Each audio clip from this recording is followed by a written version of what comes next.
para ho dun sa mga environmentalist, tama ba? Mga nag-advocate ng environment and natural resources.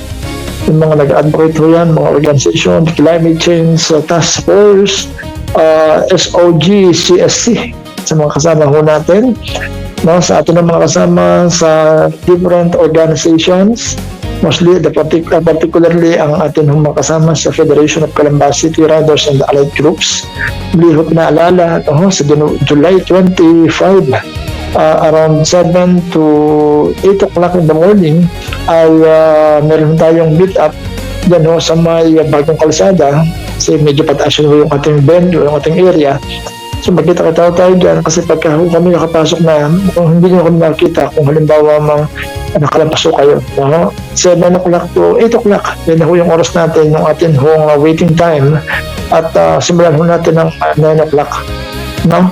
O siguro, tama-tama ng pilihan natin doon, simulan na agad dahil ipahuhukay na natin yan, no? Through the assistance of nakalimutan ko yung pangalan. At papasalamat ho tayo sa Barangay Bagong Kalsada sa panguna ho ng ating barangay chairman dyan, si Chairman Manoto, para ho sa pag-assist sa konsihala, konsihala Karait dyan ho sa Barangay Bagong Kalsada. At siyempre sa Sanggunian dahil sila ho ay mag-join sa atin hong second tree planting activity ng FCRCI para ho sa darating na July 25. Ay, at ganun din ho ang pasabi na mag-join ang ating sectoral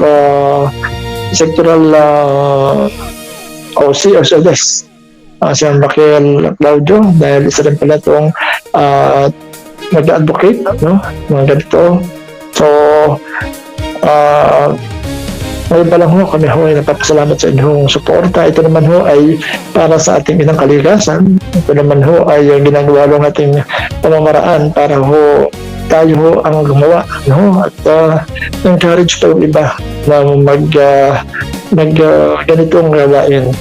Napaka naman ho ito, At ganun din mga kasama sa ating Office of the Vice Governor J.M. Caray sa kanyang patuloy na pakikipag-ugnayan para ho dito sa ganitong programa ang tree planting activity.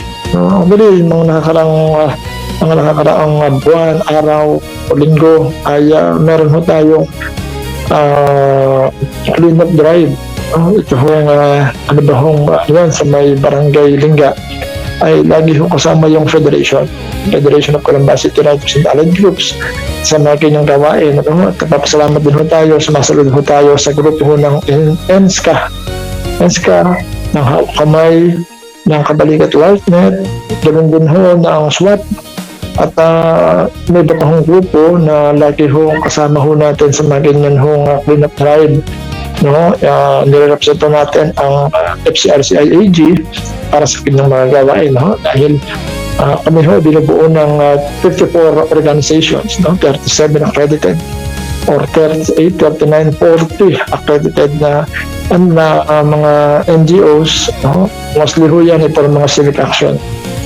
Nagpapasalamat tayo kay Pangulong Kumaring Teresa Garcia sa kanyang assistance, kay Brother Mike, kay Parang Mike, na sila ho yung nag-assist para ho sa ating puno, mas 1,000 na puno ito.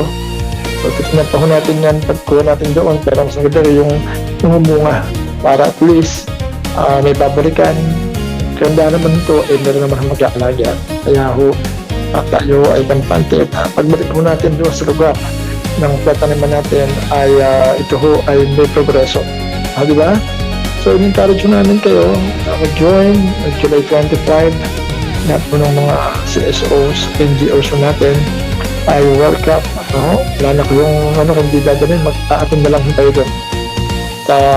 Siyempre, documentation ng organisasyon nyo, pwede nyo ho yung i-claim bilang inyong tree planting activity na maloob naman ho tayo dyan. Ang nahalaga lang ho doon, nagkasama-sama pagkatulong-tulong ho tayo sa mga ganyang gawa. Magamit natin. Babalik ho tayo, magandang gabi dyan sa inyo.